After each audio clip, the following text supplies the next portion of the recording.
Hello everyone, I am Tacit and welcome to the Gems of War Guild Wars week 98, day 4. So today we got a blue Guild War day. Also, if your guild gets wins this weekend, they are very valuable because this is one of those very rare situations where a Guild War takes place during a Vault event week. And so of course we have standard Guild War.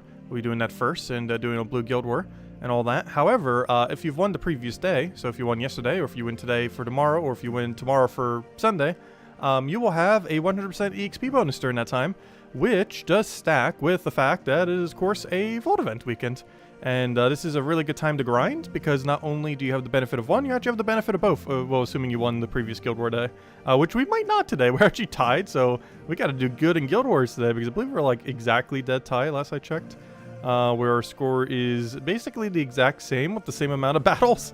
Actually, technically we're slightly losing because we have one extra battle in, but also still have less points, so we gotta go get it perfect. Where are they in the bracket? Okay, they're second place in the bracket, interesting. We're actually gonna be above them, but they did good to us against us today. My defend team failed. Okay, that was that weird Obsidious one I was talking about yesterday. Unfortunately, it didn't win, though in all fairness, nor has anything we've used, because we've only been fought 4 times, and not a single one of those 4 times that we won. We're actually not getting fought that much, but we are like the second lowest ranking EB, or the category of such.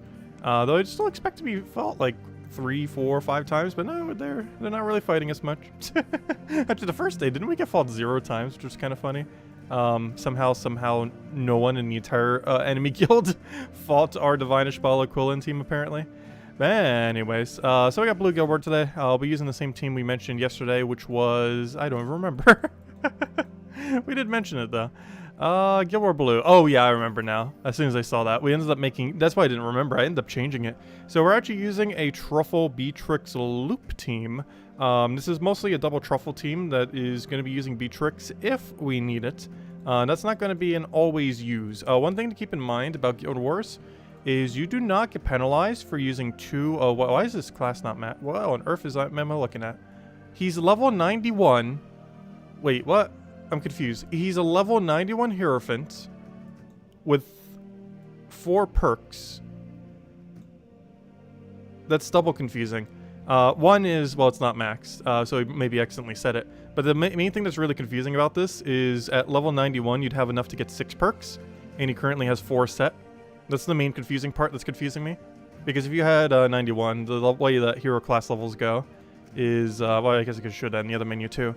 But the way that the hero levels go is, of course, they have 7 of them, 7 talents. One you get at 1, then 2, then 3, then 4, then, this is where he is, at 20, but he's level 91. Then 5, then 6, and obviously he can't get the 7th, but, yeah, there's 2 perks he didn't end up getting.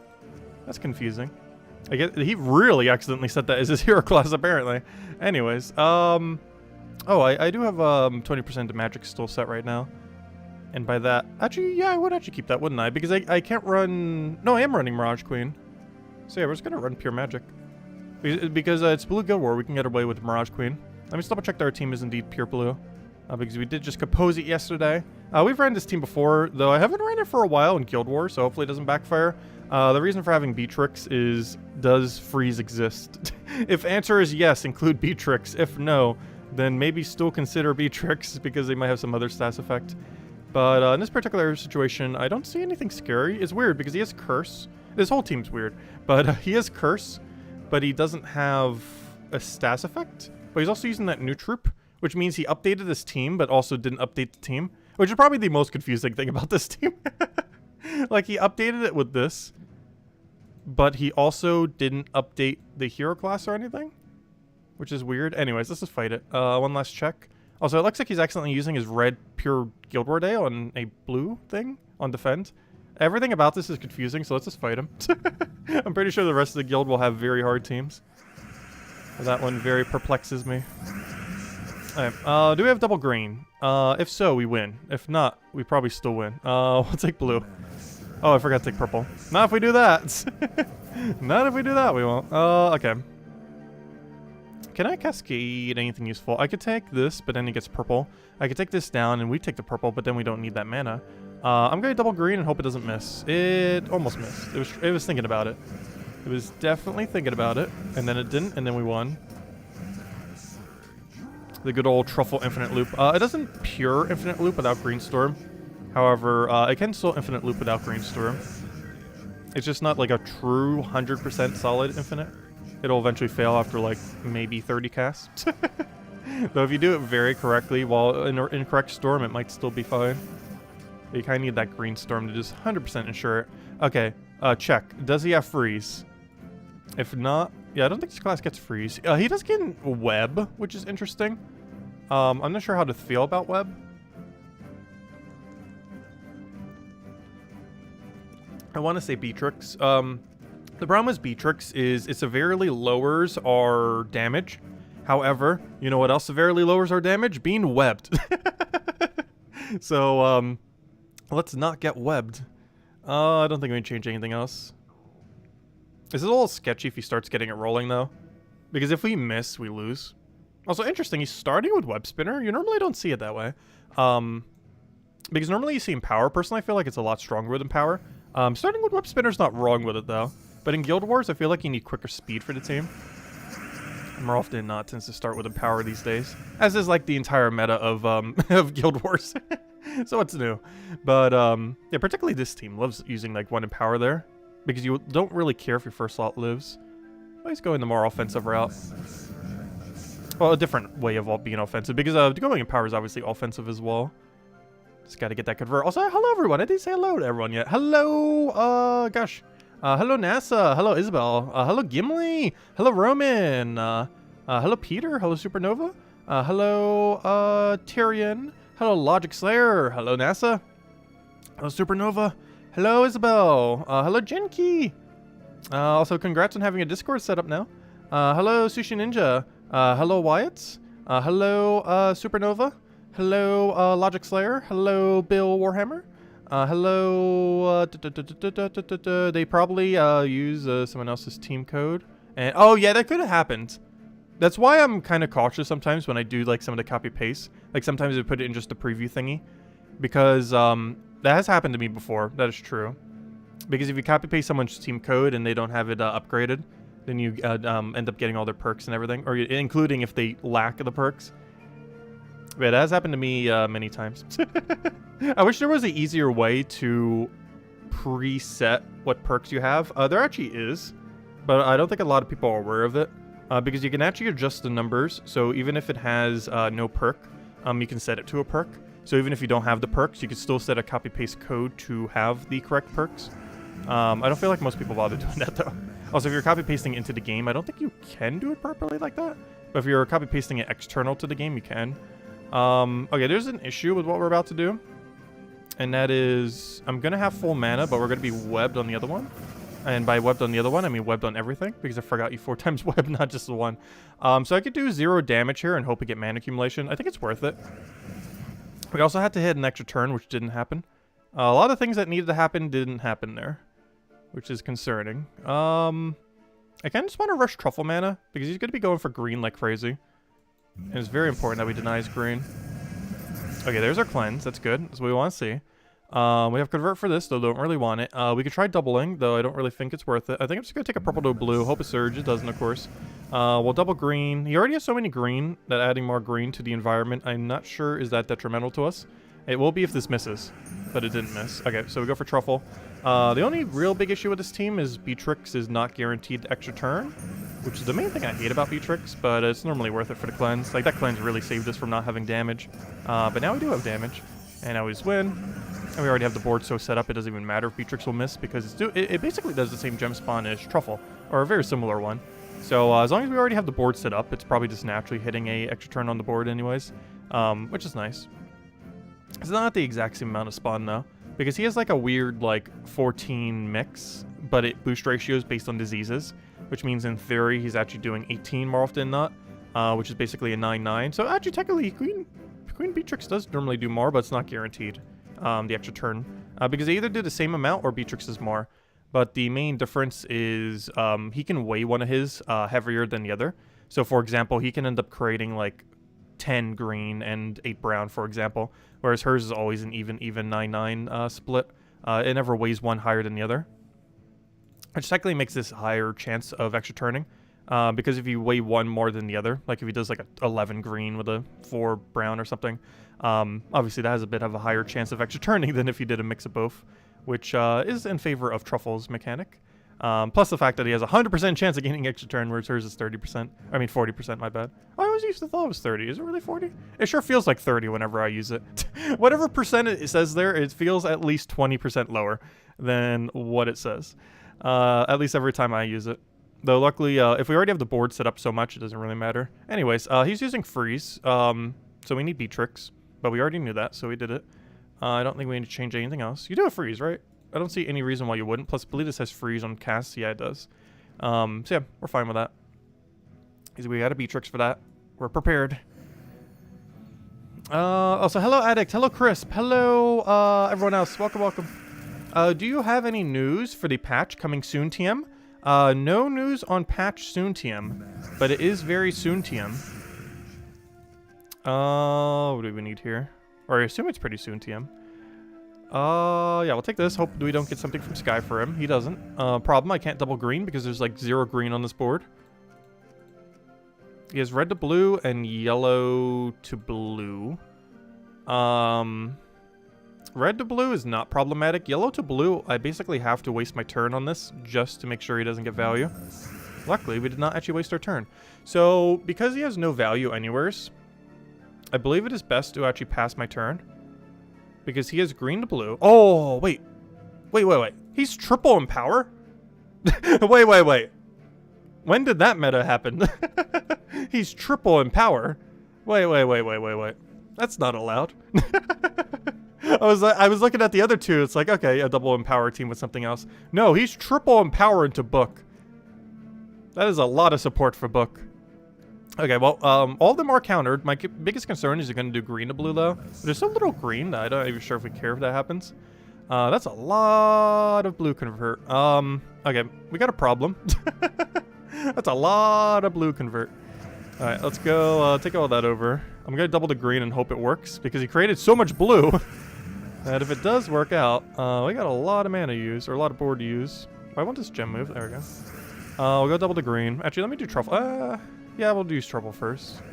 Because I don't have double truffle, so it makes sense to use the truffle first in that situation. Oh, hello, Submerge. Luckily, you're not running that many Submerge. Oh, I don't have Dispel. I forgot. I'm actually using a hero class set right now, the Rune Priest, that would have Dispel. However, I don't actually have it used.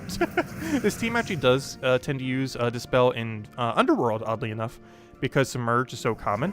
So now we got to deal with Book. There's an easy way to deal with it, though. Click the skull button. See, Mirage Queen is not useless. Actually, it's insanely good. It's arguably the best 50% mana start troop in the game. And that is the reason why. Because it's normally, like, almost all elemental teams are, like, hit everything simultaneously teams. And then Mirage Queen is like, yeah, I'll just destroy whatever's left in one shot with the convert. Which is very convenient. Do you have freeze? I'm not sure why, but I always feel like Daughter of Ice has freeze. But it actually has anything around it that has freeze. It doesn't mean to freeze. But its ability doesn't freeze.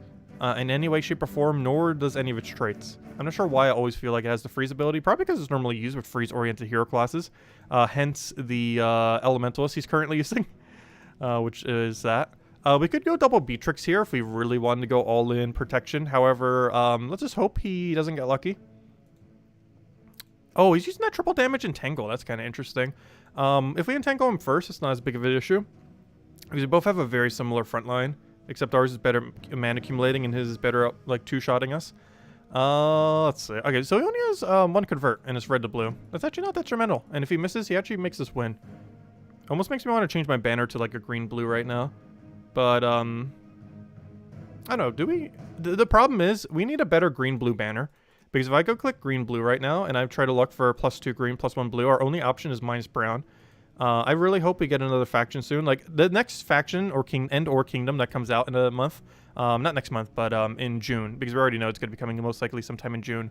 That kingdom better have, in some way, shape, or form, a +2 green, +1 blue banner that isn't -brown, because it is so needed for this team, and it doesn't currently exist, and would actually make this team even stronger than how decent it already is. Anyways, let's just roll with it and hope it goes well. Is this our final battle? No, it's their second to last battle. That's a pretty strong team. Oh, Great Worm as well is kind of interesting. He's going to be creating skulls at the start of every single turn. That will help our Mirage Queen. Unfortunately, might struggle getting red because he's converting it away, but we'll see what happens. Okay, never mind. That got fixed very quickly. Well, he doesn't have a mana issue. That was a problem that was solved very instantaneously. Ooh, you know what I want to do? I want to take brown to skull here, but if a red or blue falls, we lose. Am I willing to take that risk? Yes, because I need the brown mana so badly. No! Wait. Okay, that's fine. That was almost exceedingly bad. So this might look detrimental because we're like have a billion effects. However, as long as this doesn't miss, we win. So just don't miss. Okay, it didn't miss, we won. So we cast that. You are 1 mana short somehow. So we'll do this. That gets rid of my green, but we get so much value, I think it's worth it. He still has red to blue. That is that concerning? That feels concerning. With the current board, I don't think it is. Let's figure out where everything will be. So if I take this upwards, let's scout out where every single gem will be. So these 2 blues aren't going to mean anything because we're exploding all this. So those 2 will just be in the middle of nowhere.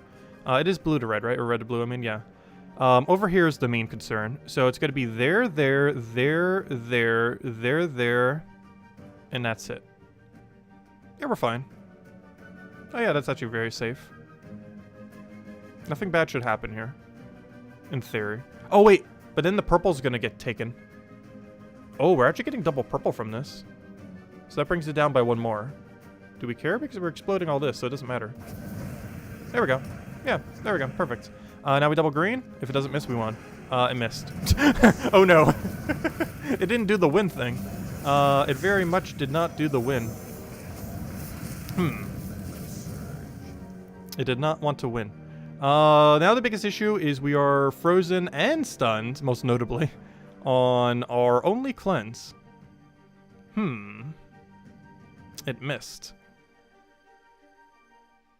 He doesn't use green, so I can actually take blue here. We get less mana from blue.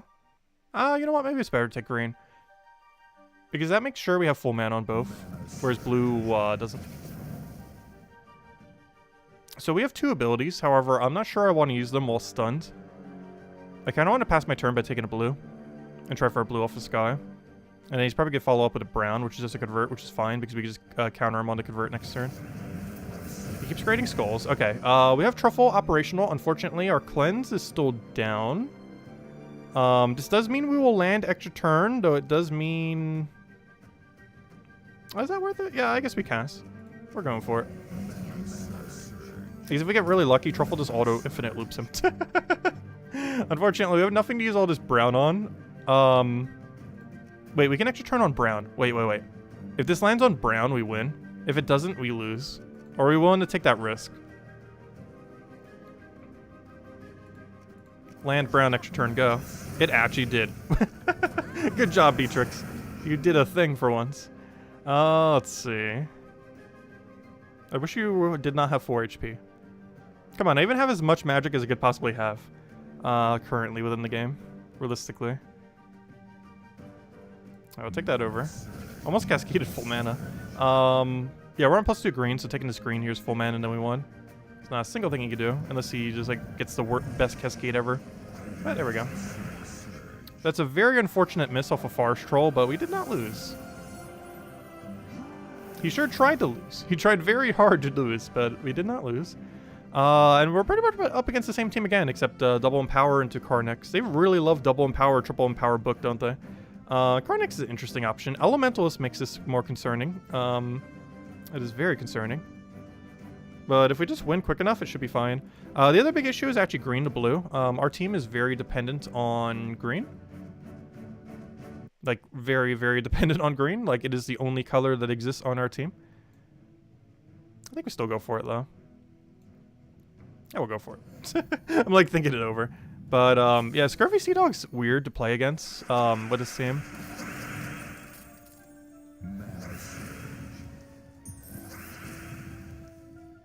Ideally, he won't cast first. If he doesn't cast first, we're in a pretty smooth position.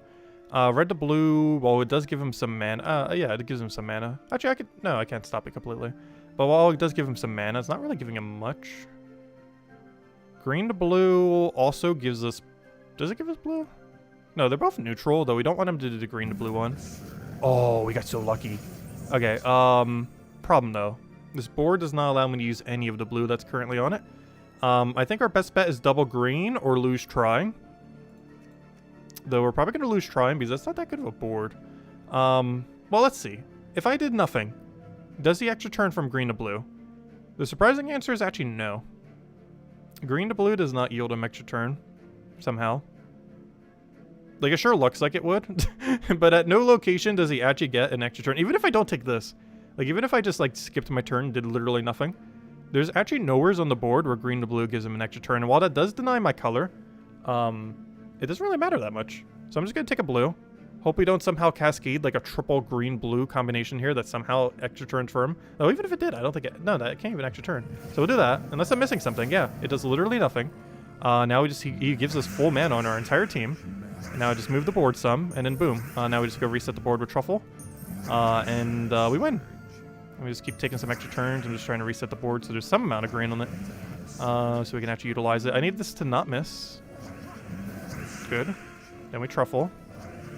Good. Ooh, now we got double green. Because I don't think we have a different option here. And there's not that much green. There's still somehow a green mana problem on this board. I can't entangle him either. I guess we go for a skull. What's he gonna do? He's probably gonna take that blue. I can actually stop him from it and hope we surge. Because that's actually better damage output for us than taking that skull. Nice. We have an extra turn from Sky. Perfect. So we do this. Ideally, there's a decent amount of green on the board. We then double it. And then we win. Throw down another Truffle. And if that didn't kill, we could do Beatrix. And boom, he's dead. Alright, that actually went surprisingly smooth. Oh, we almost hit 1.9k PvP rating. We'll get it tomorrow. But there we go. Oh, wow. That's out actually around 9,500. Even with that one like mess up that we had on that one battle. Which is good because we were really like neck and neck in this Guild War battle. Now we just took a nice little lead. Of course, they still haven't done their battles yet. Hopefully they won't because we need that 100% EXP bonus. Let's hope they don't. Because as long as at 2 or 3 a.m. Eastern Standard Time reset time, as long as that number is bigger than that number, we win. Even if it changes midway, we don't currently have an example of this week, but even if they pass us after the 3 a.m. check, as long as we're winning at the 3 a.m. check when it resets, we get the 100% EXP bonus and a little bit of seals. So hopefully that will happen. That reminds me, I still haven't claimed my other seals. You get a little bit extra loot that way. I think I even mentioned the weekly video thingy to get like 2,000, so you get those little extra seals when you claim it from the daily thing, which I think I already claimed earlier. Oh, also, I finally didn't get an Imperial for my daily, by the way. I saw that earlier. I was sad. Because we got like 4 or 5 Imperials in like 6 days. And we basically got Imperial nearly every day. And no, there's just that useless key thing there. Unfortunately. Anyways, oh, also they have the Pneumapalooza thing. It's not really worth it. Also, why couldn't you put like at least a verse 1 and a 4 in that final one? It's kind of weird that it only has the 1. Like, what are you supposed to do if you need verse 1? You can't even money into it. I wouldn't advise paying for any of them. However, even if you wanted to, how are you supposed to get verse 1? There's no offer for it. Could at least combine one of them into 2. Hey, was the adventure board any good? Just a gem key there, might as well grab it. But yeah, let's go into Gnome Hunt. We're actually going to be using low-level gnome teams, and see if we can actually get some vault keys for once. Who knows, maybe we'll even track how many vault keys we get. The only thing reason I don't normally is we have to keep track of the number so often. So a lot of times recently I haven't actually been keeping track of the exact number on vault keys. I know we normally hit a few hundred though. And there's no way I'm going to try hitting 1,000 this weekend. Not this weekend. Maybe sometime again we will. But definitely not this weekend. But I do want to get a little bit more grind into it. It's especially if we're going to have 100% XP into the gnomes. It's actually why I want to do the lower level range as well, so we can utilize that XP a bit more.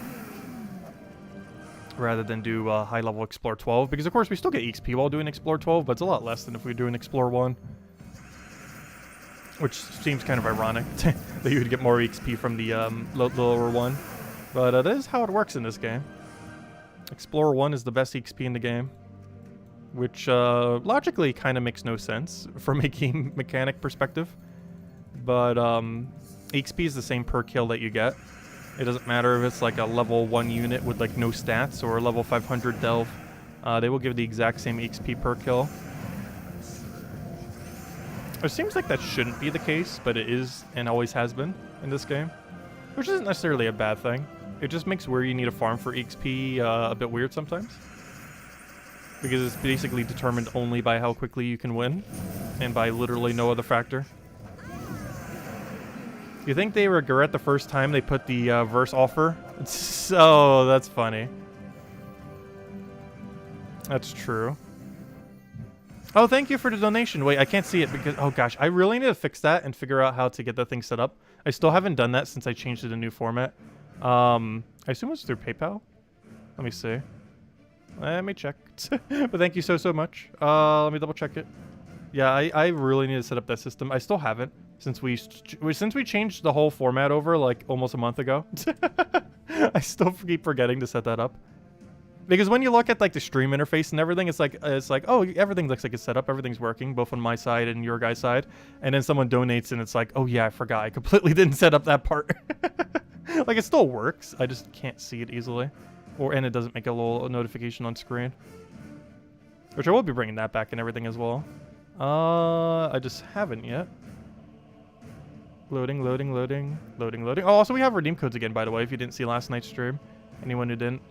But thank you, Isabel, for the generous donation. Greatly appreciate it. I assume that's for next season's thing, based on the amount. And that is exactly what I'll use it for. But thank you so much for the $25 donation. Helps out a huge amount, as always.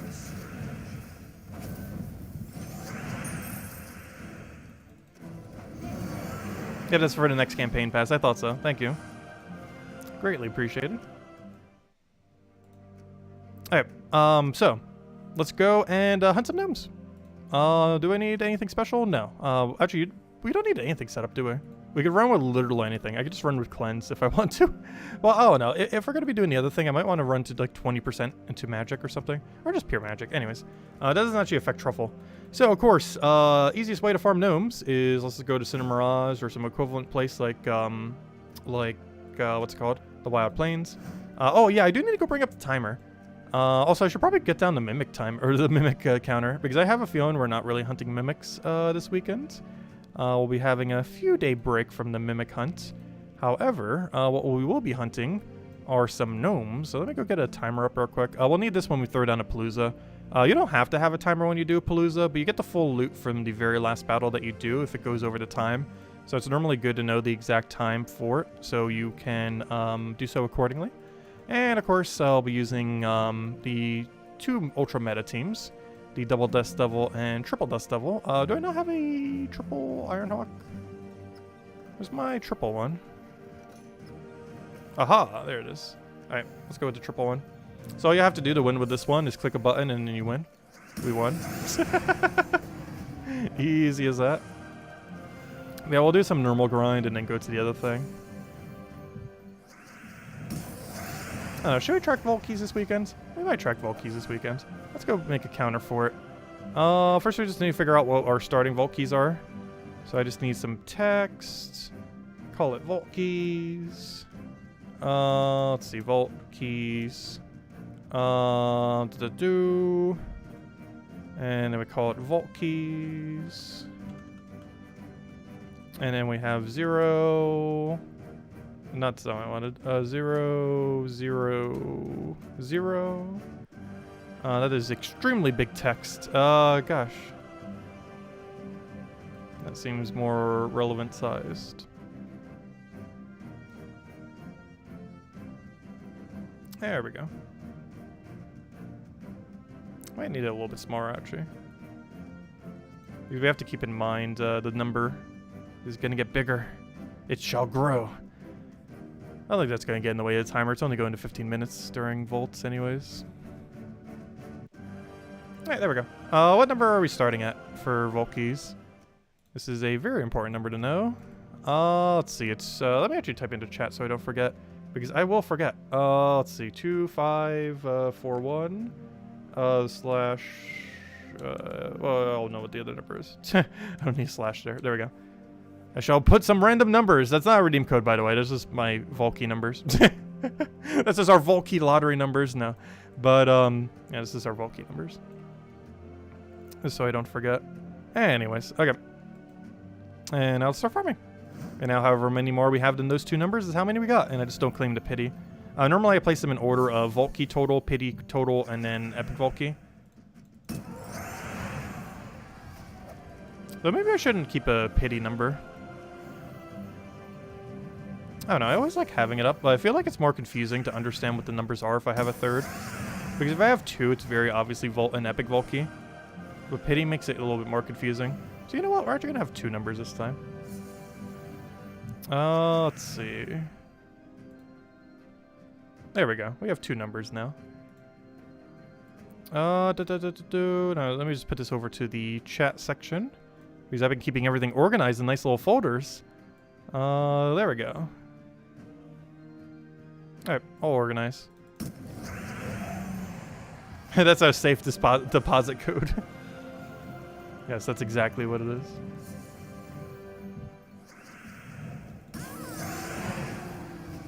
Yeah, farming's pretty easy. Hey, we got Celestial. Click button to win. So where are all the gnomes at? It's a vault weekend. Come out of hiding. Don't make me have to use a Nomapalooza. Because we will very soon. Hey, there he is. Verse 2, 1, 4, 4. If I say every number, it can't be wrong. But no, it's 4.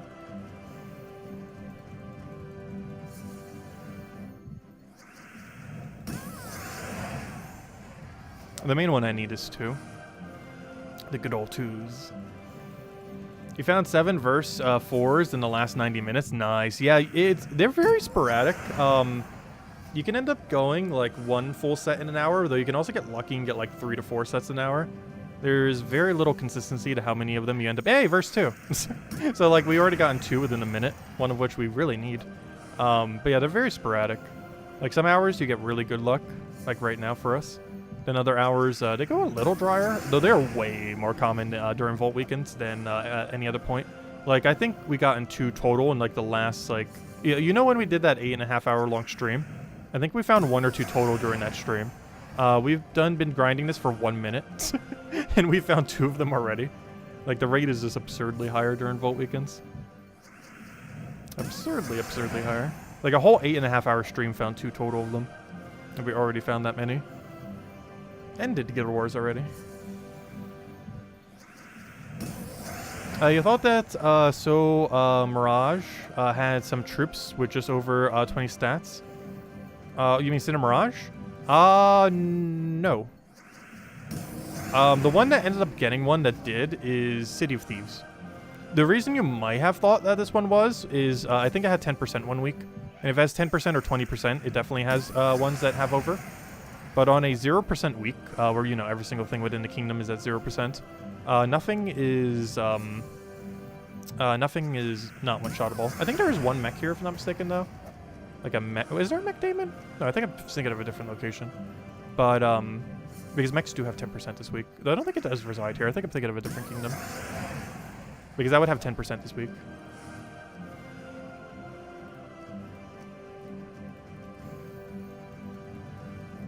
You demand you know where to get that pretzel. Oh, pretzel dogs are so good. You know what? Gosh, I had a really, really good one when I was seeing family back in last summer.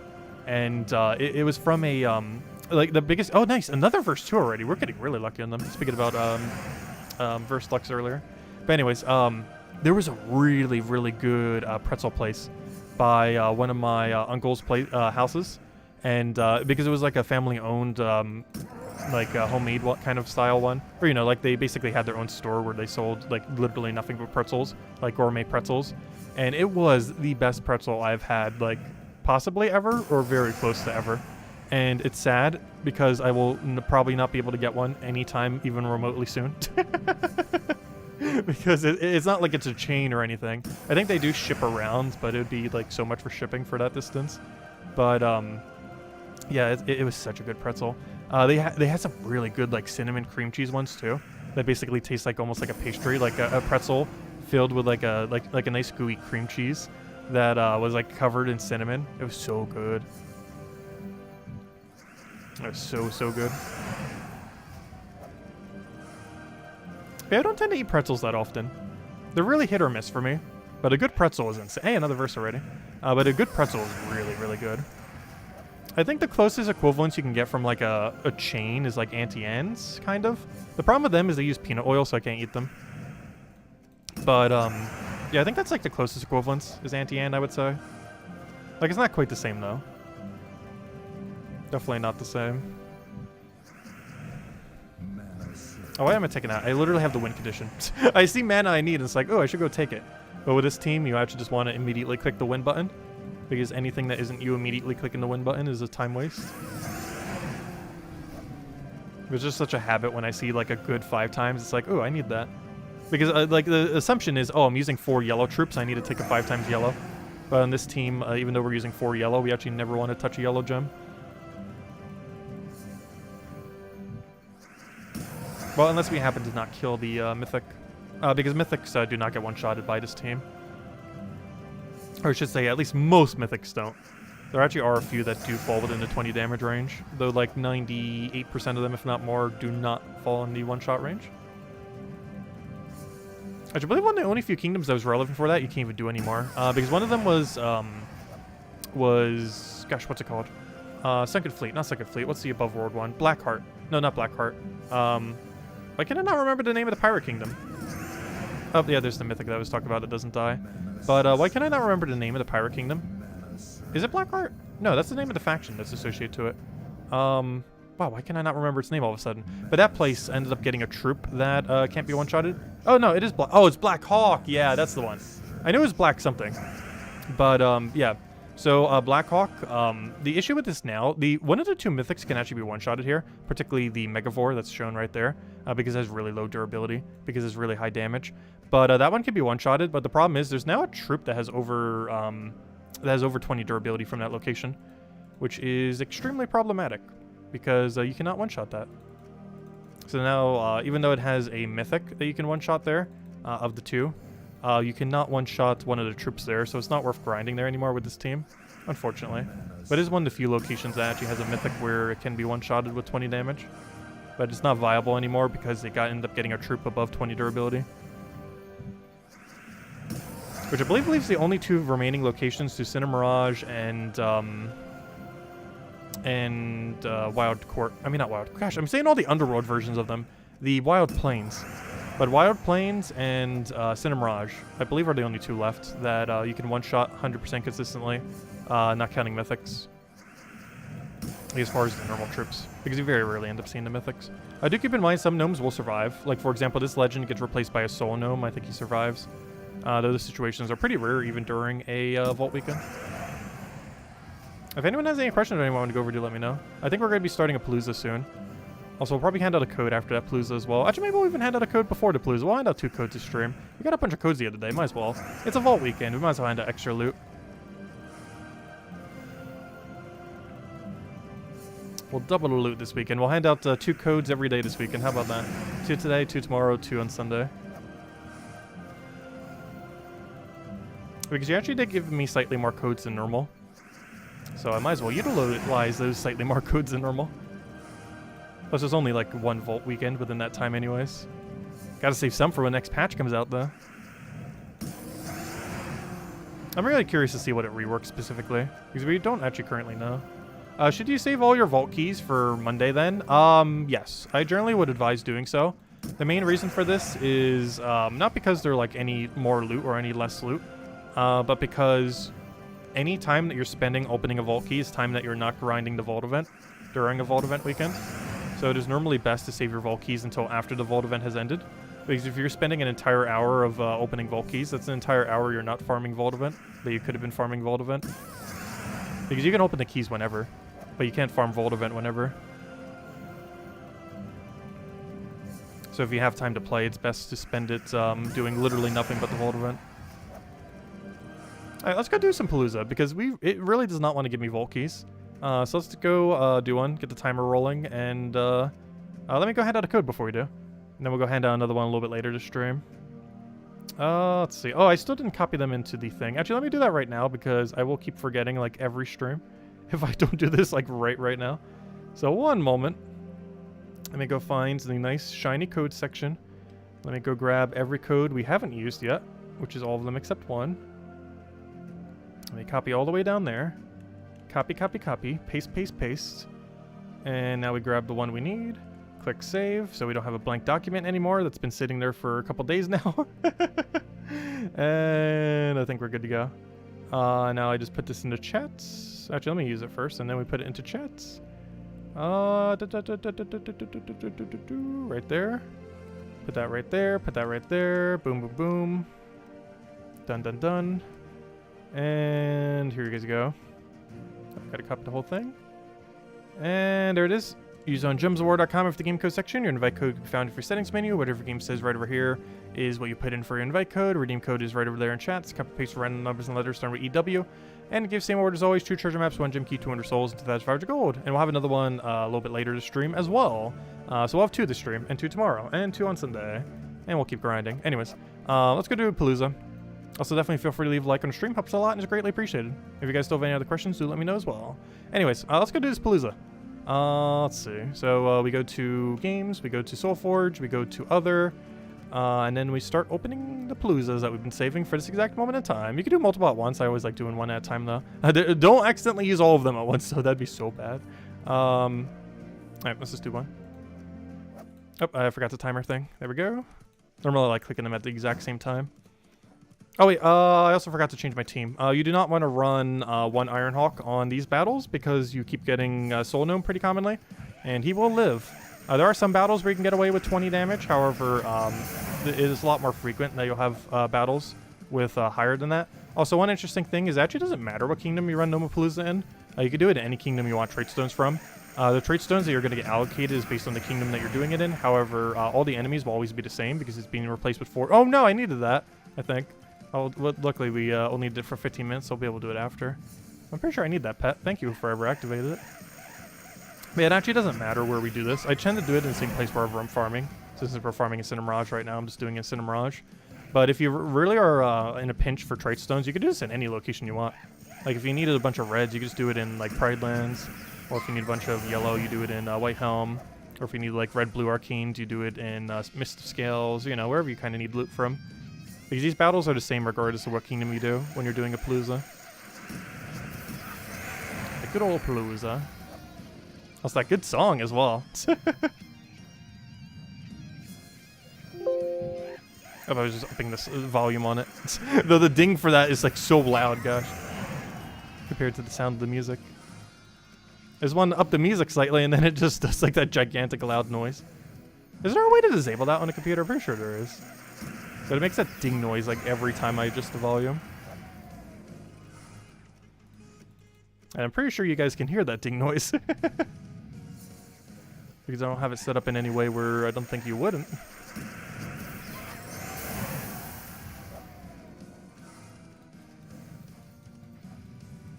Do the air guitar. Play a very mean air guitar.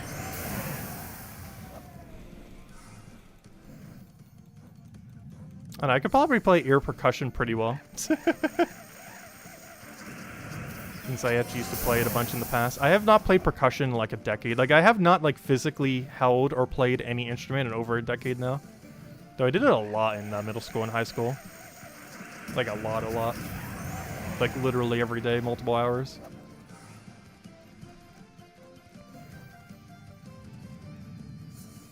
I never said I played guitars. I said I played percussion. Percussion is very different than guitars. I have, like, no capability of playing string instruments. My fingers just aren't made for that. I have tried before, and then I didn't.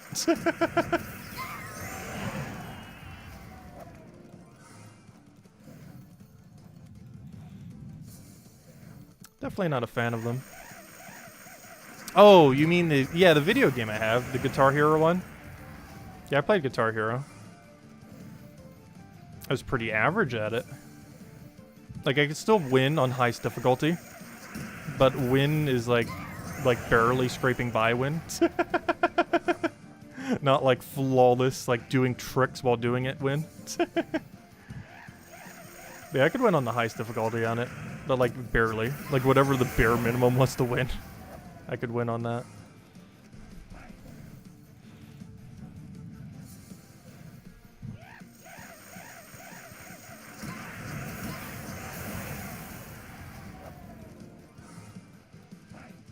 Please click the thing.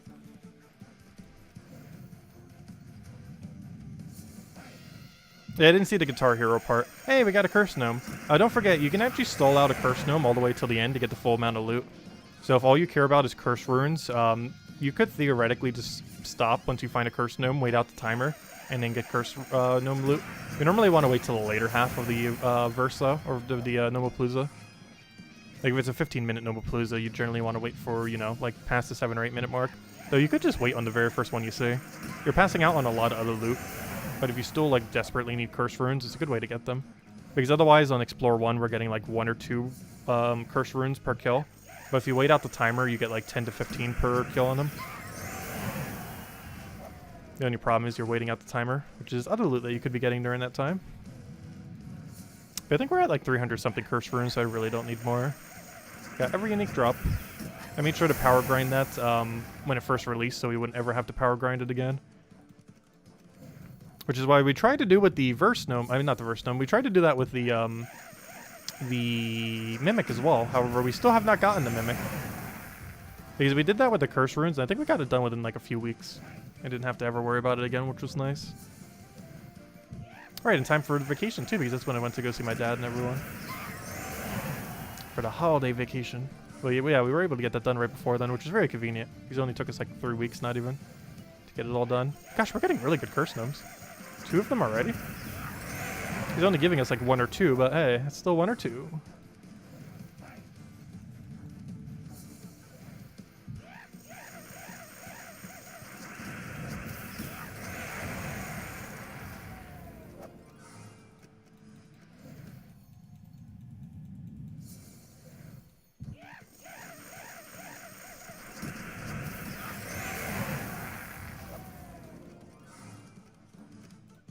So I wonder how many levels we're going to get this weekend. We started at like 1,722.5. I feel like we should at minimum hit level 1,725. But it really comes down to how much we end up ultimately farming. As well as if we use this method the whole time. I feel like I will. Actually, maybe that's what we should poll. What method are you using this weekend to farm the gnomes? It'd probably be 3 options. The Ironhawk methods, the Rowan method, the Phoenicio method, or other. Other would include Explore 12 and literally anything else, method-wise. Or maybe I should include Rowan and Phoenicia in the same group, because they're both technically the same thing, kind of. So maybe I'll group those 2 together and then have an other for the other category. Yeah, we'll go poll that after this. I can't make the poll now, though. Still, that's the only problem with Gnomapalooza. Is like during that 15-minute, you're kind of like locked in on those 15 minutes. Normally isn't too big a deal. But I can't make a poll. Otherwise, we're going to waste like a minute or 2 of those precious farming time. I'll make it after.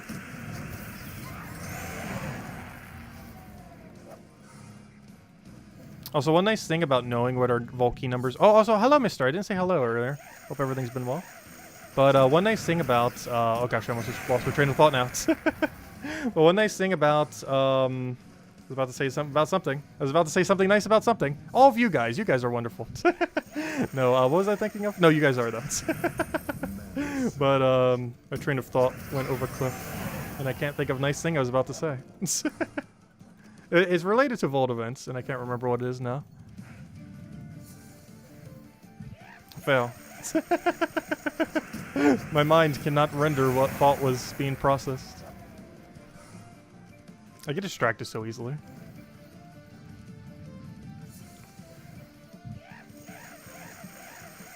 Yes. There is an Explorer 1. There are low-level Explorer teams that farm for weapon. Generally speaking, that falls under the category of Rowan build, because Rowan build is also capable of doing that very quickly. And most teams that do it alternatively, like for example an Ironhawk version that carries a hero, they run at about the same speed as Rowan, so I generally consider them in the same category. Like they're under the category of similar speed Rowan builds, because there's a lot of things that aren't specifically running Rowan that you can end up doing it with. You're not the only one who completely loses track of things. Oh, I did that so much. especially while streaming, but even just in general. Though it is very easy to do, even though we've been streaming for almost 6 years now. Because, even though we've been doing the weekly video for 6 years, we've been streaming for almost 6 years. It will be in like a few months from now. But despite that, I am still so bad at like reading chat, talking, and playing game efficiently all at the same time. Like, it seems like something really easy to do until you do it. And it's kind of easy, but then you do it for a while and it's like, wait. Like, there's so many factors to consider that one of them normally takes a detriment when you're doing all of them simultaneously. Either missing something in chats or talking off the rail and just completely losing train of thought, or doing worse in the game. And obviously for something like Guild Wars, we got to make sure we're like always focused, so sometimes I miss some chat during that. Like, normally one suffers in order to make one better between those 3 parameters. Between playing the game, talking, and reading chat. Oh, why'd I do that?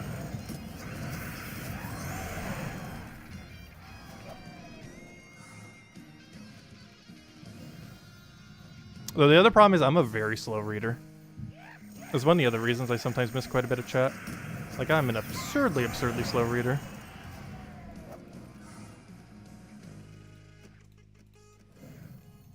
Tacit missing things in chat? Never. No, I do normally read chat, even if it seems... Hey, we got a verse 2 in there. Nice. We're doing really good on verse 2. But I do normally read most of chat, even if I don't necessarily acknowledge it. But sometimes some stuff still gets by me. But I'm just a very slow reader, naturally. It's partially due to my eyesight, partially because I'm just horrible at reading. Which is weird, because I actually love writing. But very, very bad at reading.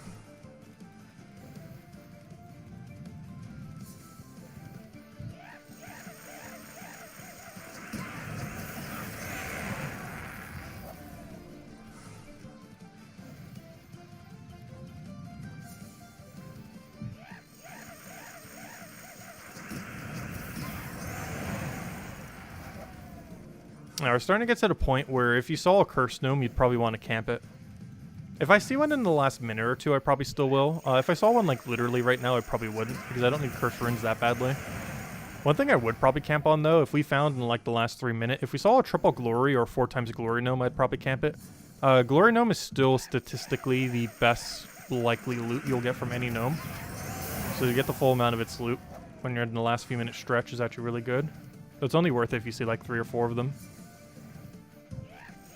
So if you see a double in the last minute, I guess you could kind of wait on it as well.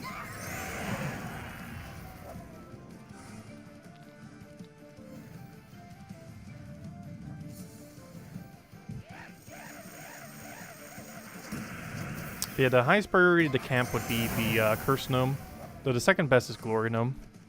And once you already have all your Curse runes, technically first best could be considered Glory Gnome. Because Glory Gnome just gives a lot of loot. If you get the 1000 drop, that's basically the equivalence of 5 gem keys. Yeah, it's basically the equivalence value of 5 gem key, which is like 45 gems or, you know, 5 gem key. Whatever you consider the value of 5 gem keys to be. Which directly is considered 45 gems, or is considered 5 keys that you could throw at a mythic. Speaking of which, we get a mythic next Friday.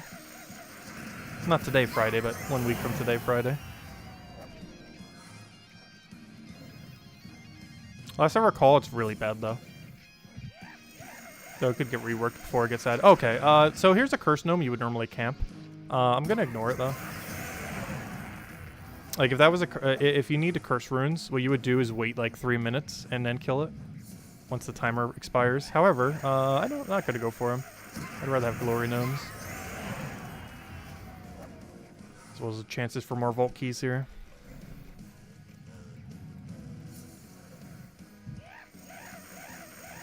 And then we'll go update the number, post the poll, and probably throw another Palooza. And we'll probably have another code.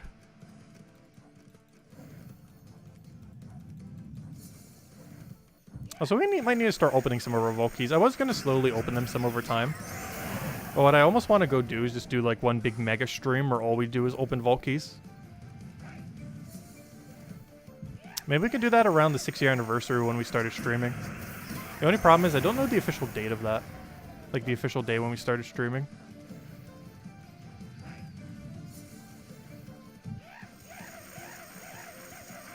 I didn't know the official day when we started posting the weekly video thingy thing. Hey, double vault key, nice. See, if we would have camped the other guy, we wouldn't have gotten that double vault key. Hey, I'll wait out a double glory, I guess. I don't know, it's probably worth just killing them.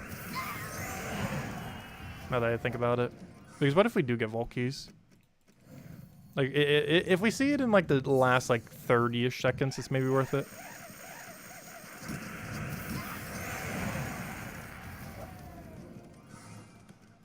Like if we see one right now, a double glory gnome or a triple or a quad, we definitely want to camp it. Alright, now we do. As I just said. Alright, that's fine. The droll gnome's not good, but we'll take it. And always wait out the timer.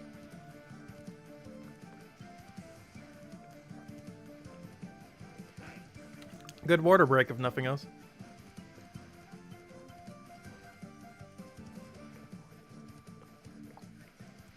Stay hydrated. Anyways, I think we gotta wait. I always like waiting several extra seconds in case it was off slightly when starting the timer. I think we're good now, though. Alright, we also need to go get that pet. Because I do believe I need that little squid thing that showed up there. And as you'll see, we get the full value. So we should be seeing 200, 500, or 1,000 glory here. Among the other loots. And yep, 1,000 glory and 500. So from that we get... Oh, and we got the highest drop for souls too. Nice. So we got 1,500 glory and 5,000 souls. Very nice. Anyways, timer, you can stop now. And now we can easily check how many keys we got by checking our total. First, let's take tribute. And, oh, a little bit. Only 18? Got a low roll. And now all I have to do is just look at how many keys I have and compare it to how many keys we had earlier. And we had, so we found math, numbers, function. So we found 26 vault keys and 1 epic vault key. So that's 26-1. Let's update our number. 26 and 1. There we go. Alright, the numbers have been updated. Okay, let's go take out the squid, and then we'll go hand it a code. Is this squid I need? Yeah, 3 more copies. I knew I need more copies. They were pretty close. If we got lucky, we'll actually be able to max it here. Let's hope so. Yeah, I know. I didn't forget about the pet. And then we'll hand it the code. The second code. And the last one for tonight. Though we're going to keep still farming a little bit. Gotta do at least another palooza. But yeah, you generally get about 1 epic vault key per palooza. It's not guaranteed. But there's a very high chance. Oh yeah, I wanted to make the poll too. Let me go make the poll real quick. I did want to do that. Because I'm actually kind of curious. I may even poll it tomorrow too, because we're kind of polling a little bit late in this stream. But what pet, or not what pet, what team are you using for Vault? Oh, that's not how you spell Vault weekend. Vault event weekend. Vault event weekend, question mark. Let's see. I'm gonna have 2x slash, or I'm gonna have 1x, 2x, 3x Ironhawk. Let's see. Rowene or Phoenicia. Is that how you spell Phoenicia? Oh, well, you guys can't see. Well, you'll be able to tell when the poll goes up and it's spelled wrong. Actually, I get luck right here. Hold up. It's literally on my team right now. Did I spell correctly? Phoenicia. Hey, I actually got it correctly. Who could have guessed? I can't pronounce it correctly, but I could spell it correctly. The story of my life. Anyways, oh, I said 4 instead of or though. Let's see, Rowene or Phoenicia.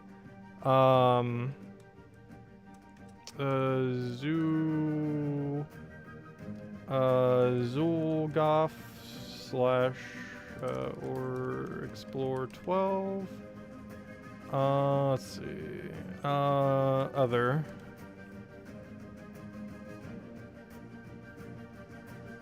There we go. Oh, I guess I don't have an option for mixed, though it's kind of hard with only 4 options to also include mixed options. Because each one of those assumes a person will only farm in one way. But sometimes people might use multiple. So I guess that would fall under other, possibly. Or which one you do the most, I guess. Should probably word the poll that way. Because I forgot, you don't always necessarily run only one particular team. Though what we're doing right now, using Phoenicia doesn't count. Because this is just for pet battles, not for farming the gnomes.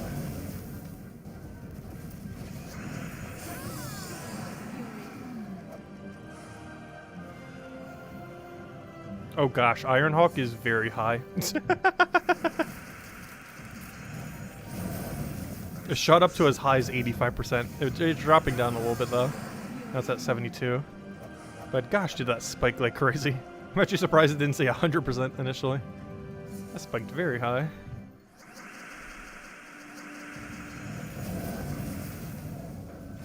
What kind of loot can you get from Epic Vault Key compared to regular Vault Keys? They're about 3 times the loot. It basically just gives you the same loot but more. So for example, instead of getting 100 gems or 250 gems, you can get 250 gems or 750 gems. Instead of like 20 gem keys, I think it does like, what, 60 gem keys? Instead of 1 orb, you get 2 orbs, stuff like that. Like, it basically just gives you more. Except for troop copies. Like when it gives you a tarot card, I think you still want to get 1 copy of the tarot card. I believe the tarot card chance is higher though on Epic Vault Keys.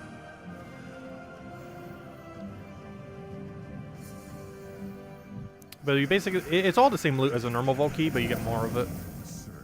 The degree of more varies, but on average, like either 2 times or 3 times more than a normal Vault Key.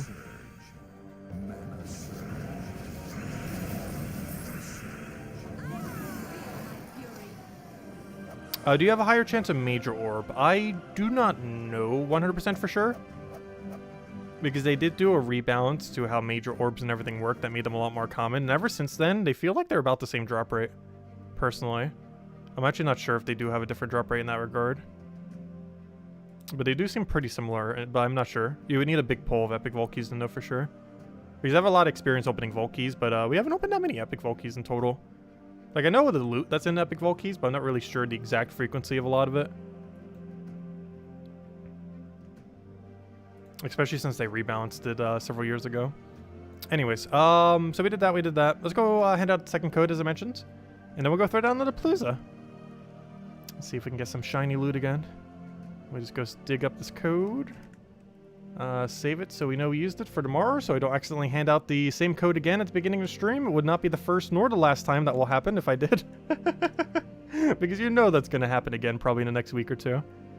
Where I forget to save the little Word doc, then I go copy-paste the same one we gave out last stream. Unless it's a very obvious code, like how it starts, then I won't remember. Like, let's say it starts with, like, DQ. I'll be like, oh, Dairy Queen. And then I'll remember if I didn't post it the following day. If I post, like, the DQ one, it's like, oh, wait, I already posted that one, didn't I? Though it's kind of weird because sometimes 2 of them randomly generate similarly in a row, which also confuses me. Like, maybe some of them will start with, like, XV. And it's like, wait, didn't we just hand out an XV code? And then the rest of it's actually different. Anyways, guys, there you guys go. There's the code. You guys know how to use it. Enjoy. And we're at 10 pity keys right now, it looks like. Anyways, let's go throw it down to the Palooza. Soulforge, other. We definitely have enough of a stack to do so. We didn't really use much either Vault Weekends. So we have quite a few laying around. Oh, that's funny. We actually got a verse 2 during that. I'm like, wait, weren't we at 58 when we started? But we actually got a verse 2 during the Palooza. So we're right back at where we started at 58. That's funny. Even though we already used one. Oh, I forgot. Timer doesn't start until you hit yes here. Now the timer starts. I'm using the wrong team, aren't I? Oh no, I'm using the right team. I forgot. We were using Phoenicia for the other thing. But it was a pet battle, so it didn't change our team, which is nice. One other thing that does that is World Event, which reminds me, I wonder if the guild's done with World Event. I probably should have checked. I'll check after the 15 minutes. Definitely don't want to check during, that's for sure. But yeah, well, I'll hand out 2 codes every single day this weekend. In celebration of a Vault Weekend combined with Guild Wars for the extra loot. I hope my guild wins today. We're ahead right now, but you never know. I feel like by the end of the week they will have a higher score on this day, but I feel like at the exact mark where it matters, I think we might have a higher score, hopefully. Because as long as like 1 or 2 other people from their guild don't do their battles and everyone in our guild does, we should be okay. Because it doesn't care what the final score is, it only cares what the score is at the reset timer. So even if they beat us on this day, we still win if we have a higher score than them at reset. That's applicable for your guild too. Though you have really no control on if they're doing their battles. That is like a cheesy way that you can win some Guild War days. Like if everyone in your guild just participates and the other guild doesn't, slightly, you're pretty much going to win most likely. Maybe not for the entire bracket, but at least for that given day, which is relevant for the EXP bonus and the little bit extra seals. That's not a lot, but you know, it gives 2.5 gem keys. It's basically like the 2 redeem codes we hand out per stream this weekend. Oh no, we gained a level. That's a bad thing. It wastes 1 battle. It's not that long though. I want to say it wastes like 10 seconds, which is almost the time of 1 battle. Like you could try avoiding it by making sure you gain a level when you're close to getting a level. Though I generally don't try avoiding it these days. Like the amount of time waste that it does, while it is some, it's not that significant. Like if you're sitting on over a dozen Paloozas, you probably don't need to care too much about a 10-second time loss. If you only have a few, then you might want to set up a little bit to make sure you don't do that. So you want to make sure you have like 0 shards, you want to make sure your hero is nowhere near leveling, stuff like that. Because that would ensure you waste the least amount of time when you throw a Palooza. But once you have so many, it doesn't really matter if you save those several seconds. Not really worth it. Because even if you did everything optimally, you're saving like 20 seconds probably total. Which is like 2 battles, which is still a lot of loot. But it's also not really too big a deal if you're missing out on 2 battles worth of loot. Have you ever opened more than 1 epic vault key? Yes. I believe we had a stream where we opened like a dozen or 2, didn't we? I can't remember when. But I could have sworn we did at one point. Also, I've seen footage of a decent amount of epic vault key opening. So even though the amount of epic vault key I believe I've opened total is under 20, I've seen other people open them. Which from data accumulation purposes is as if we opened them.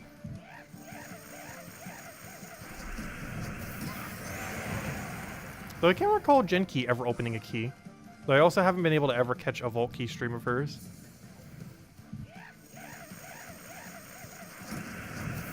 Also, a lot of people, I guess, don't open their Vault Keys during Vault events, too. That's also another factor. That might be why, too.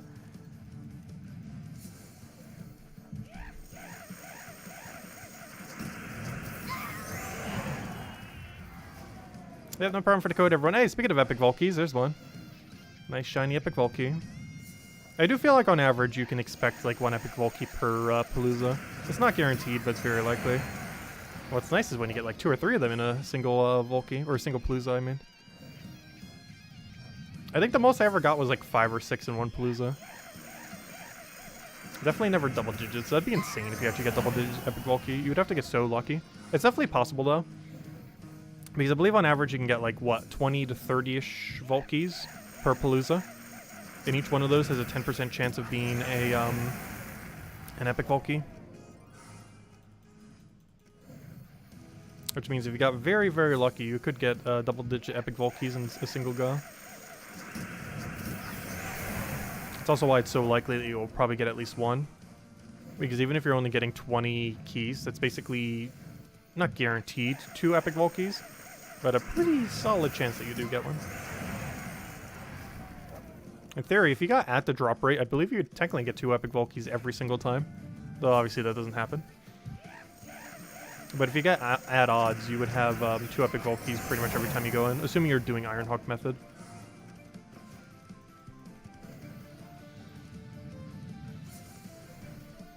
Which is definitely winning the poll right now at 70%. Which I had a feeling it would, I just didn't know what by about margin it would. Hey, we found a Mimic, that's funny. Wouldn't that be funny if we accidentally get a Horde Mimic here? Oh wait, I just realized. No! I didn't change my team, I forgot, it doesn't adjust. Oh no. I shouldn't have even casted them, I should have just done the Ironhawk thing. Okay, this is detrimental. Oh no, my Palooza. Oh wait. Oh yeah, these are gnomes. We're not up against the Mimic thing, this is still bad though. Hold up, this is bad. I forgot. I forgot. They adjust to the highest possible difficulty. Oh no, we gotta win this with Ironhawk. What a weird battle. He's gonna run. We're gonna get like no gnomes, and he's wasting like 2 or 3 minutes here. Oh no. Let's see, I'll take that over. I'm not even gonna care about the skulls. I think we get more pressure just by casting Ironhawk over and over again. Oh no. I actually almost need them to run because it would just speed it up at this point. Let's see. Oh no, I completely forgot they scale with the difficulty. Or, you know, they scale all the way up. So even if you're running Explore 1 like we just were, they're as if they're Explore 12 right now. And this team is very much not meant to do Explore 12. It is set up to one-shot Explore 1. Which is the exact opposite of Explore 12. It's actually beneficial that they're running away here. I don't even care if they run away. That is actually helping us. Oh, we definitely gotta kill that Glory Gnome. Oh wait, why did I take that instead of yellow? I was even like thinking about it, hovering over it, and then I didn't take it for whatever reason. Alright, now it's dead. Oh, that was a little unfortunate. Though, wouldn't that be funny if we get the Mimic here? Let's see.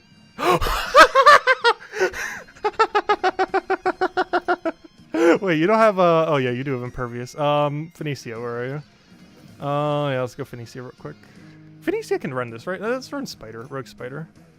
Let's run, wouldn't that be funny if we actually get it right here on accident during it? We just randomly get a, I put down the Mimic counter because I was like, we're not gonna get a Mimic. But now we get a 5 times Mimic. Wouldn't that be really hilarious if we accidentally, when we're not even trying to farm the thing, actually get it? That'd be absolutely insane.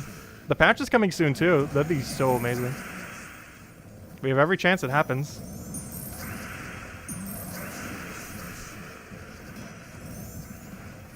Let's see, do we get it? Do we get it? Come on. Oh, come on, this should have killed. Here, have a Rip Dart.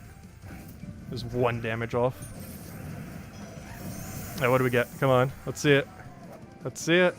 Do we get it? What do we get? Do we get it? Do we get it?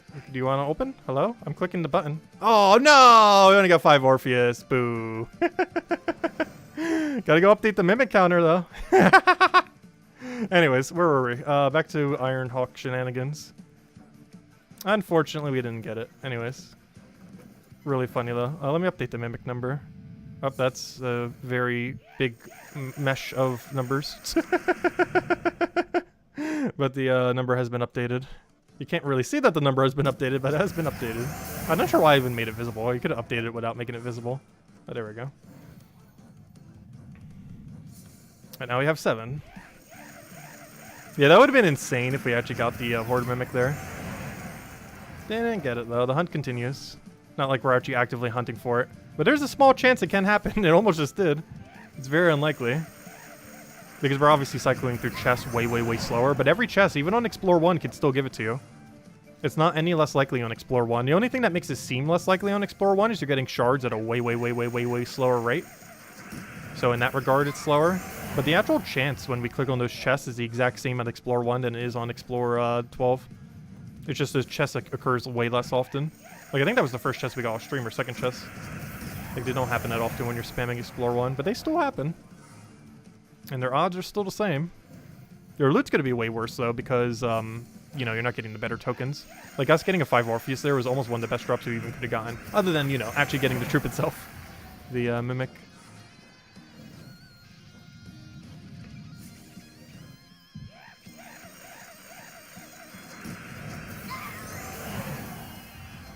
You should have just moved to the Wild Plains till it was over. Yeah, we could have done that, true. Instead of actually doing the Mimic, you could just go... Wait, can you spawn a Mimic while you already have a Mimic spawns? Does anyone actually know that? I've never bothered trying to do that. Could you theoretically set up every single one of your kingdoms to have a Mimic spawned at once? I've never actually tried. But, like, if you already have a Mimic spawned, can you get another Mimic to spawn on a different kingdom?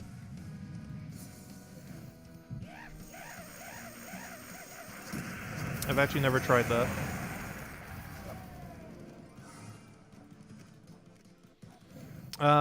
Let's see, you can? Oh, interesting. Okay. Yeah, I wasn't sure if it was just like a one thing and then that prevented any other spawns, but no, I guess you can though. Interesting. How would you feel if you, if the Horde Mimic on the 100th Mimic, that'd be actually kind of funny if it was exactly on the 100th one. Actually, how many are we at right now? I think we're at like 70-ish, aren't we? Let me see. We're at 67. So we're like 2/3 the way to 100. Hey, an epic Volcane, nice. But yeah, we're 2/3 the way to 100 as of now. Exactly 2/3 the way as of this stream.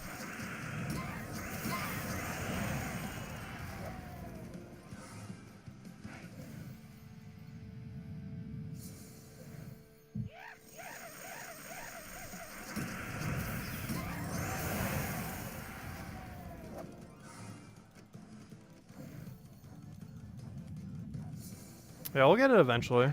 It's only a matter of time. I'm not in like a huge rush for it, but I still want to be grinding it when we can. Though apparently even when we're not grinding for it, we're still getting chances for it at least. Though chances doesn't actually give it to us unless we actually get the drop.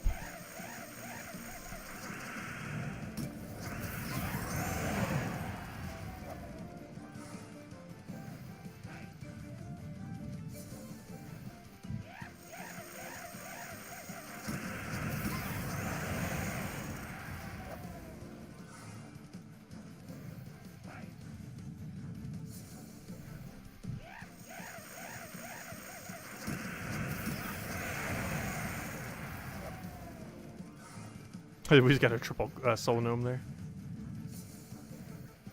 Oh, we just got a quad soul. What's with all the soul gnomes? We just went a triple and now a quad. That's a lot of souls. Well, maybe not a lot because it's actually getting reduced by a huge amount, but still. Now we get, gosh, is it broken? We keep getting like triple and quads of various ones. Though I wouldn't mind to keep doing triple quad glory gnome. That'd be very nice. I still have never seen 3 or more cursed gnomes. Oh no, have any of you guys actually seen that yet? I've seen double 2 or 3 times. I think twice. Where you see 2 cursed gnomes in a single battle. I have never seen 3 or 4. It is possible. There's nothing capping it to make it so it doesn't happen. It's just so absurdly rare that it ever would. You can't have multiple verse gnomes anymore in a single battle. That was a patch out of the game. But it is possible to have 3 or 4 cursed gnomes. There's nothing that prevents it from happening. Other than the how unlucky or how low of a chance of it to actually occur is the only thing that's making it not happen. But it is technically possible to see 2, 3, and 4 cursed gnomes in a battle. You just have to get absurdly lucky. It's impossible for verses, but it is possible for cursed still. And the main reason for that, hey, speaking of cursed gnome, did we wait on this battle? Nah. If you need to curse runes, now would be a perfect time to have waited out the battle. However, I'm going to try for glory.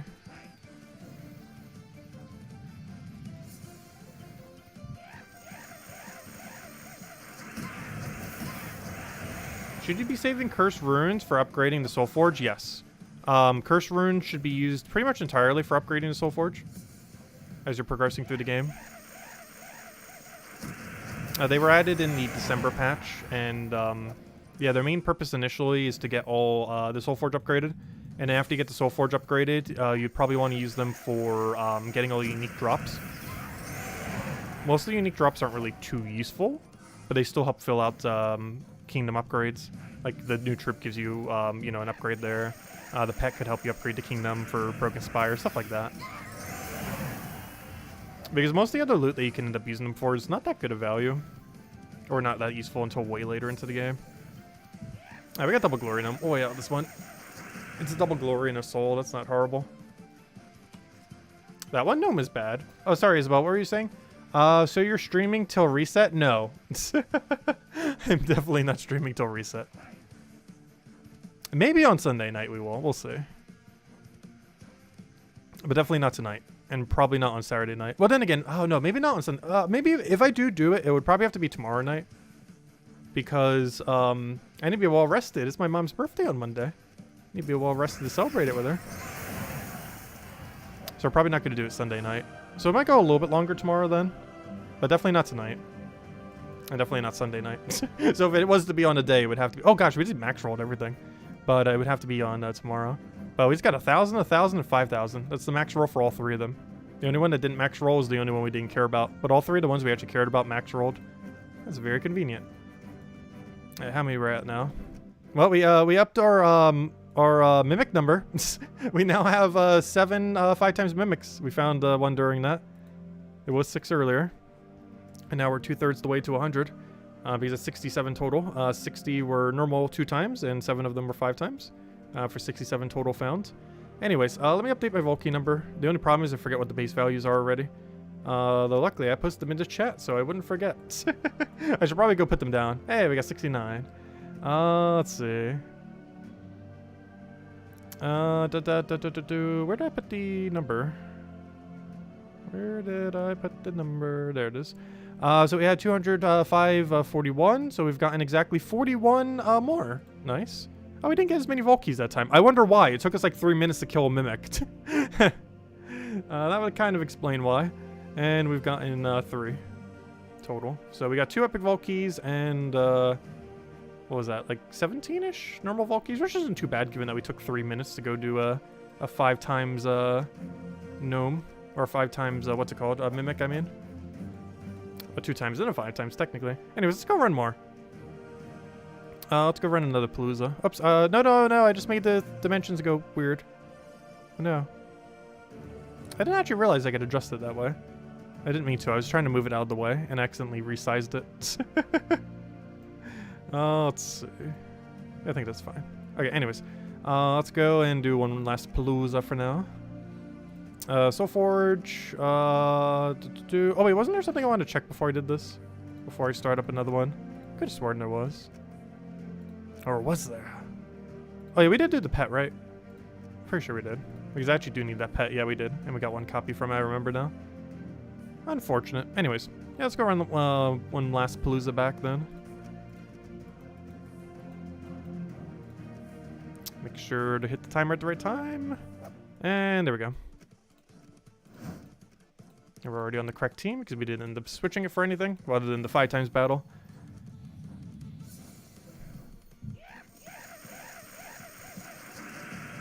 I wish they did do an animation every time they came in. That wastes like 1 second per battle or so. Which doesn't seem like much, but this team wins in 10 seconds otherwise. So 1 second's actually a lot of time. Actually, probably longer than a second. It's almost 2 seconds with how long that animation goes. Like, this isn't even 6 wins per minute anymore when you're doing a Palooza. It's closer to 5.5 or something. Because you could pretty consistently, when you're not doing a Palooza, hit the 6 per minute mark for this team. However, especially when you're using the insta-kill 1 Ironhawk, or, you know, triple Ironhawk 1 Dust Devil version. However, it is closer to 5.5 wins per minute because of how long the animation takes for the gnomes. This doesn't affect Rowan or Phoenicia build as much because they're already slightly slower, so that little bit of time loss doesn't make as big of a detriment to their total speed. Because they both still do about 4 wins per minute, Phoenicia and Rowan, even with the gnomes present. Because they can sometimes push to like 4.5, but they are like a consistent 4 with the gnome animation. But yeah, this team gets knocked down to like 5.5 per minute due to the 4 times gnome animation that comes in every time.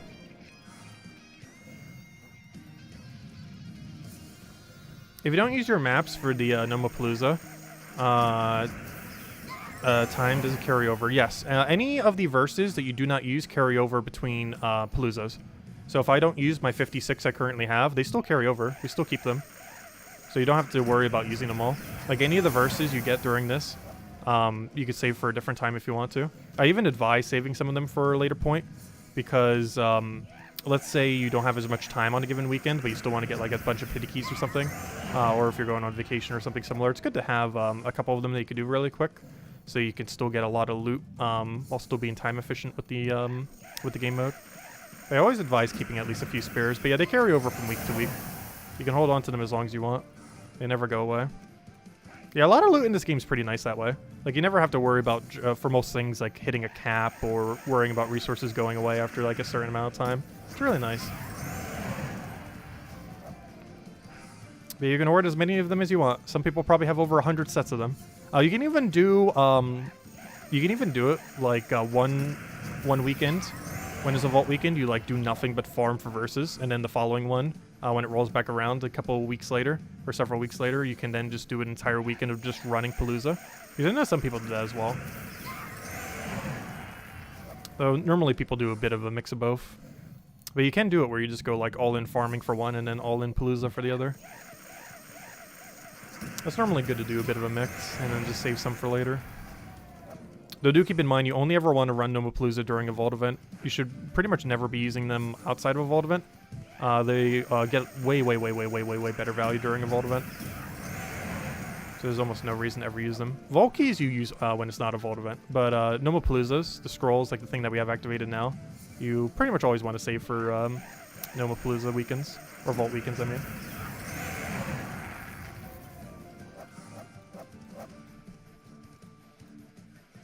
Like, you can technically do them whenever, but it's advised only doing them during vault weekends. And the main reason for that is you have a much higher chance of getting vault keys during it, which is one of the biggest loots that you get, especially since that one update where they made the resources a little bit less. However, you still get the full amount of a key.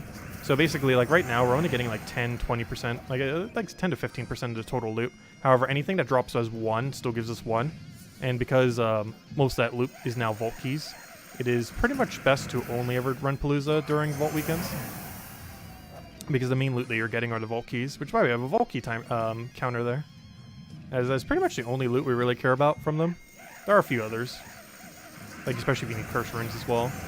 But like 95% of the loot we're looking for is pretty much the vault keys. Because they drop almost everything in the game. They drop gems that can be used for everything, gem keys, which are good for mythics, event keys for the same reason. They drop all the tarot cards. If you're playing free-to-play or just didn't get them in the past, you can get them all that way. And a few other good drops.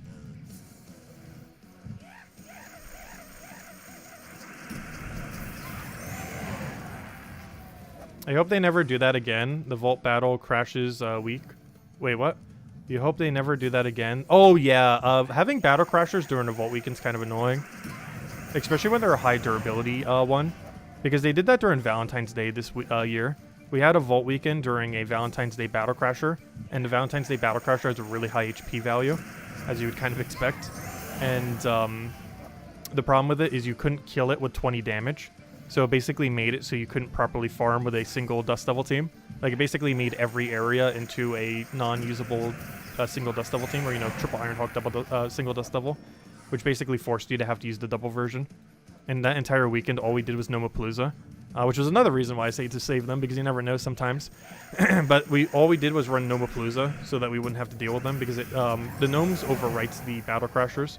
So if there's ever a super annoying Battle Crasher during a Vault weekend, the solution is if you got a bunch of Nomapaloozas built up already, you just simply run only Palooza. Because that was a weekend where it was not viable to run, try to farm versus. Like, you still could, especially if you were doing Phoenicia or Rowan build. But if you wanted, like, the quickest build possible for taking them out, you weren't able to use it during that duration. Yeah, that was kind of annoying. That was pretty recent, too. That was like 2 months ago. Like 2.5 months. It does happen ever so occasionally. Similar to how Guild Wars, like this weekend, similar to how occasionally we get Guild Wars and EXP, or, you know, Guild Wars and Vault Weekend to coincide. But this is a beneficial one. Whenever a Battle Crasher and a Vault Weekend coincide, it's really bad. Well, it depends what the Battle Crasher is more so. Because Gnomes do overwrite Battle Crasher. So a Battle Crasher will never actually make you get less loot. The only thing that can make you get less loot is if its durability is weird in a way that makes it harder to win. Like if it was a Battle Crasher with Submerge or, you know, some other similar mechanic, or just really high durability that made it so you can't one-shot at a super low difficulty. Yeah, the Valentine's Day one was one of the most notorious bad ones that they've ever had. Most other ones weren't that bad, though. Because you could easily work around them. At least the double synergy we have this weekend is purely beneficial. Like, there's no downside to having Guild Wars simultaneous to, well, actually, there's one. I guess you have to spend the time to do the Guild War battles, but it's worth it for the 100% EXP bonus. Like the 10, 15 minutes, maybe 20 minutes, maybe 30 if you're really going strategic with it. Like, the amount of time that you're going to spend doing Guild Wars for the 100% EXP bonus is a perfectly fine trade-off. Unless you don't care about EXP, then I guess it's unfortunate when it happens. Triple Soul Gnome. Also, I haven't been running controller lately when we've been doing this. Maybe I should. Just slightly quicker with controller. Oh, also, did the stream lag at all? That was weird. The thing just went, like, orange, and then, like, it went to, like, yellow and orange. But it says it has dropped 0 frames, which is confusing. Because it looked like my bitrate just, like, died for a second. And then I somehow lost 0 frames. I'm not sure what it is with this encoder. But, I don't think we've disconnected, like, a single time since we've been using it. Like, it has been so solid. I'm not sure what was up with the other encoder, but this thing is so good. The original OG OBS. Like, I've always been using it to record my videos, but only in the last month have we changed over to streaming on it as well. But gosh, does it stream so smoothly. We're on like the exact same like presets and everything too. Yeah, it's so much smoother. And we can actually do 1080p without lagging too, which is pretty nice. We've been streaming that way in the last month now, and we'll be continuing to for everything as we have been. It is at 1080p, right? Unless I changed it. It should still be at, yeah, it's at 1080p. Which that doesn't really help too much on phone. But I know some people watch this on TV and stuff, or on console. As well as on computers, obviously. Actually, that would be a good thing to poll on next. Actually, we should poll that tomorrow. We have polled it before, but it's been a while since we have. I'm actually curious what that breakdown is.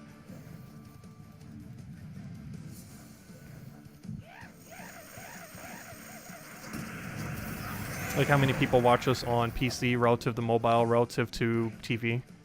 TV being like, you know, TV or console. I don't know, does anyone use like the YouTube app through their console? Like, I'm pretty sure even Switch has a functionality for that. Yeah, I can't recall like almost ever doing it. It's just so clunky to use compared to a normal setup. Like, even compared to the phone version. And the phone version is already kind of like condensed because, you know, it has to fit on the phone. But even the phone version, I feel, works better than like the Switch version of YouTube. It's just very clunky. And that's even with a keyboard attached to it, because you can attach a keyboard and use it for that. Which a lot of people don't do, but you can for your Nintendo Switch. It does actually have keyboard support for pretty much everything. It's just most people just never plug in a keyboard. It has to be docked though. Unless you do like an adapter into the other thing, but then you can't charge it while playing. So generally it'd be docked. Hello Haley! Welcome, welcome. Xbox tried to make you. It's there, but you rarely use it, yeah. It just seems kind of clunky to use on consoles. Like, it seemed like the last resort location where you would use a YouTube app. Like, it's there, but it's almost never needed. But if anyone else has any other questions or anything you want me to go over, let me know. Because after this Palooza, I think we might call it for tonight. Though we had a pretty successful stream.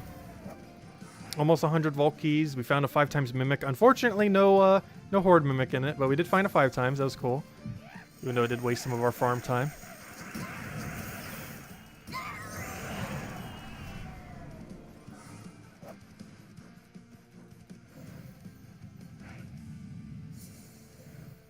Actually, if you count pity, we almost did hit 100 this stream, didn't we? Because we're about to hit another 20 or 30. And then we have like 15 to 20 off of pity. If both of those numbers are closer to 20, then boom, we did indeed hit it. I know we wouldn't. We'd still be like 10 short. Never mind. We got close. Because I feel like on average on a vault weekend, I probably get around like 300 vault keys, I would say. Like an average of 100 per day. With how much we normally farm. Maybe we'll pull that on Sunday then. See if I can actually remember to pull each individual thing on the correct day.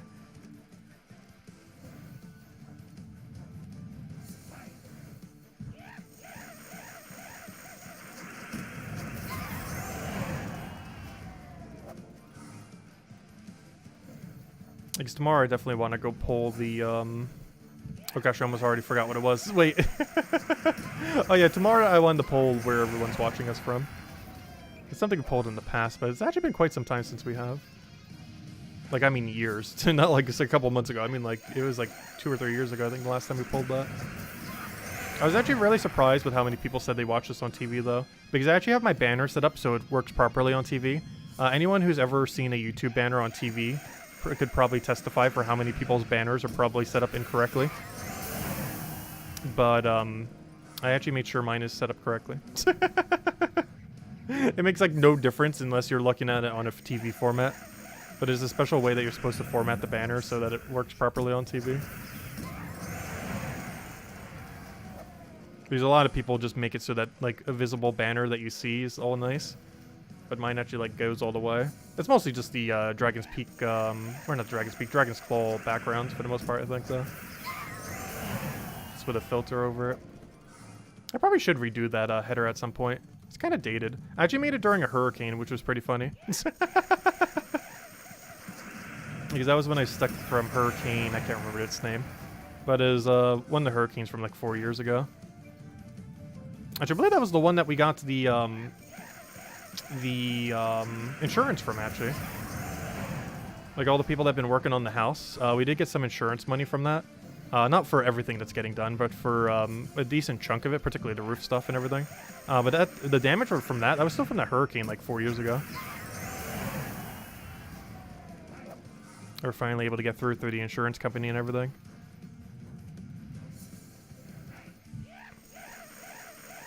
Like, it's not all the work that's been done on the house recently, but a good number of it was actually from the insurance. So most of it we didn't even have to pay for.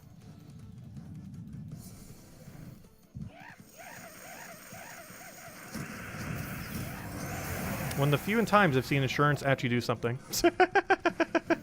How many Volt Keys does it take to get a Power Orb? That varies very heavily on luck. But I would say roughly...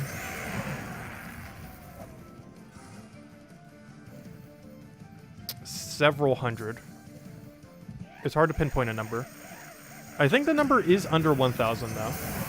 I want to say it's like 500 to 1,000, though it depends very heavily on luck. Like you can get one within like 50, you can get one within 100, you could take 2,000. Like it's very, very variable. But pretty much the rate you would expect gem keys to get you a mythic is about the same rate you can expect a random vault key to give you a power. Though do keep in mind you get progress towards power a lot more frequently because you'll, be getting small blues, big blues, stuff like that at a much more common rate.